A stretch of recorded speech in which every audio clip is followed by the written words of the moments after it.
Hallelujah, praise the Lord. இன்னைக்கு டே 2 ஆண்டுடைய மகத்துவமான கிருபையினாலே ஏற்காடு மலையில் ப்ரேயர் வாக்குக்கு வந்திருக்கிறோம். கர்த்தராகிய தேவன் நிமித்தமாக நம்முடைய ஜெபங்களை கேட்டு ஆண்டவராகிய கர்த்தர் அதுக்கு பதில் கொடுத்தார் என்ற விசுவாசத்தோட நாம் இந்த நாளிலே இந்த ப்ரேயர் வாக்கு பண்ணி கொண்டிருக்கோம்.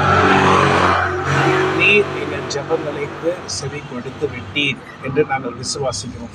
வசனத்தின்படி சங்கீதக்காரர் 30ஆம் அதிகாரத்தில் போட்டிருக்கபடி என் புலம்பலை ஆனந்த களிப்பாக மாற பண்ணினேன், என் மகிமை அமர்ந்திராமல் உண்மை கீர்த்தனம் பண்ணுகிறேன். நீர் என் இரட்டை கலைத்து போட்டு மகிழ்ச்சி என்னும் கட்டினால் என்னை இடை கட்டினேன். அப்படின்னா ஆண்டவர் நமக்கு மகிழ்ச்சியை கட்டளையிட்டு இருக்கிறார்.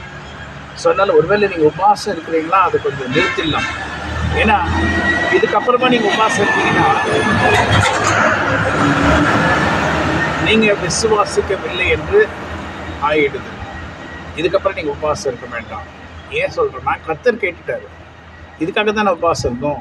ரட்டை கலைத்து போட்டு, ரட்டு என்றால் உபவாசத்தை கலைத்து போட்டு மகிழ்ச்சி என்னும் கட்டினால் என்னை கட்டினார்.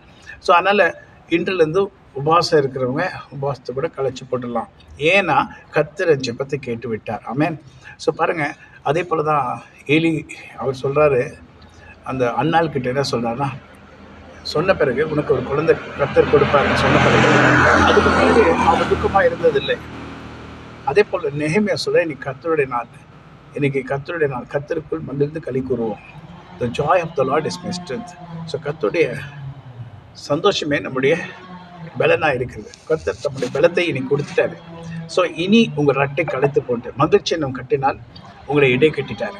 ஸோ இன்னையோட உங்களுடைய உபாச நாட்கள், உங்களுடைய துக்க நாட்கள் முடிந்தது. ஸோ திருப்பியும் உபவாசம் இருந்தீங்கன்னா அது வந்து சந்தேகப்படுற மாதிரி, அப்போ எனக்கு இன்னும் நடக்கலைன்ட்டு நீங்களே எடுத்துக்கிறீங்க. ஸோ இது ரொம்ப very important. I'm telling you, கர்த்தர் நம்ம ஜெபங்களை கேட்டு இன்னைக்கு கூட 2வது ரவுண்டு வரும். இன்னைக்கு கூட பார்த்தீங்கன்னா, நேற்று கூட ஒரு கோல்டன் ஹார்ஸ் ரோட்டில் நின்றுட்டு இருந்தது. ரோட்டில் இன்றைக்கி பார்த்தீங்கன்னா அதே கோல்டன் ஹார்ஸு அதே சேஃப் பிளேஸில் நிற்கி. ஸோ ஓகே ஃபைன், அது விடுங்க. அது சிறப்பாக ஒரு கயிறு கட்டுறது, சிறப்பத்தை குறிக்கும். சில நேரங்களில் இப்படிப்பட்ட காரியங்களை நமக்கு காண்பித்து நமக்கு உறுதி அளிக்கிற தங்க நிறத்தில் தூதர்களை கொடுத்து வைத்து கூட காப்பாற்றுவோம். இது வந்து ஒரு அடையாளம்.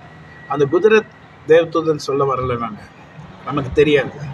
ஆனால் அது ஒரு குதிரை, கோல்டன் ஹார்ஸ், டிஃப்ரெண்டாக இருந்துச்சு. அது கழுத்தில் வந்து சிகப்பு கலர் கயிறு கட்டியிருக்கு. ஸோ சிகப்பு ரத்தத்தை குறிக்கிறது, தங்கம் வந்து கர்த்தருடைய மகிமை குறிக்கிறது.